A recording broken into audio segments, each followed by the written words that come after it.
The damage from Harvey left many people desperate to do anything to get back into their homes. Some contractors saw an opportunity to help. Others saw dollar signs, leaving behind big bills and unfinished jobs. We were out kind of playing in it. End of the week when we was out rescuing folks, and that's when you knew this was bad. It was just like a river outside. I know I couldn't get out. After it hit, everything just changed. 3 different people, 3 different backgrounds, 3 different stories, all with one thing in common. Harvey destroyed the place they called home. We lost everything. Randy Allen had no choice but to evacuate from his home in Vidor when the water rose. When he came back, he was stunned. It was a total disaster area. It was mold on the ceilings, there was mold on the walls, there was mold everywhere. He immediately started searching for a contractor he could trust.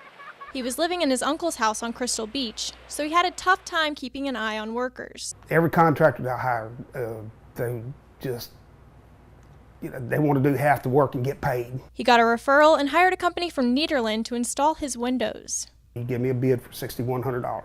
About a month later, the man said the job was done. But Randy had doubts. I came down to check and I said, well, before you get paid, you need to do this, this, this, and this. One of the windows that just fell out in my arms. The contractor made a few repairs and then claimed he ran out of materials. He said, I'll be back to finish this out. So I went ahead and wrote him a check and I never saw him again. Randy says he had to pay a new contractor more money to fix everything. That's something Brittany Barricue understands all too well. My first thought was to try our best to get everything cleaned up as much as possible.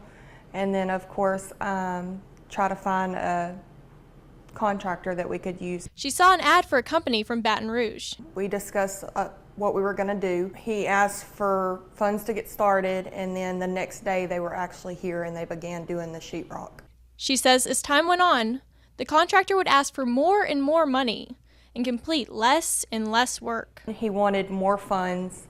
We'd give him more funds, and then we come to a point where no more work was being completed.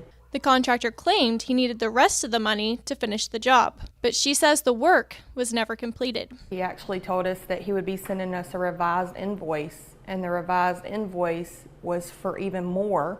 $23,000 later, Brittany had a mess on her hands. We found out that he had got an attorney and he went to Orange County and placed a lien on her home for the additional amount that he requested. Brittany, like so many others, turned to Facebook, seeking recommendations for legal help and warning others. That's how she learned she wasn't alone. One family member led me to another family member, and they told me that his history in the state of Louisiana, that he has done this before. Their lawyer assures them they've done nothing wrong.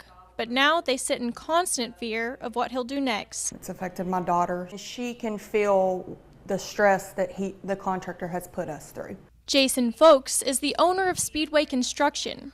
He's been doing contracting work professionally since Rita. He says he also lost almost everything in Harvey. It's tough to see what the folks were going through, and then knowing that they kind of got took advantage of. Now he's cleaning up after problem contractors. Jason says he does whatever it takes to get people back in their homes with what they have left. Some of them you won't make any money on at all. You're just trying to help them get back to where they're supposed to be. He says when finding the right contractor, it's important to do your research, ask questions, get references, and try to find someone local. One red flag he says to watch out for is if a contractor tells you they can start right away.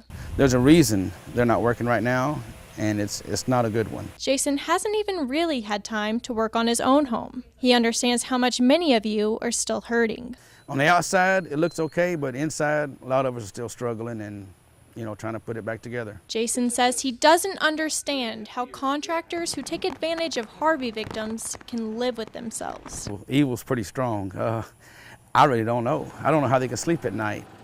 To avoid falling into a contractor trap, the Better Business Bureau suggests getting multiple bids. Keep in mind, the lowest price may not be the best. Also, ask for proof of insurance and check their Better Business Bureau business profile. In studio, Paris Kane, 12 News.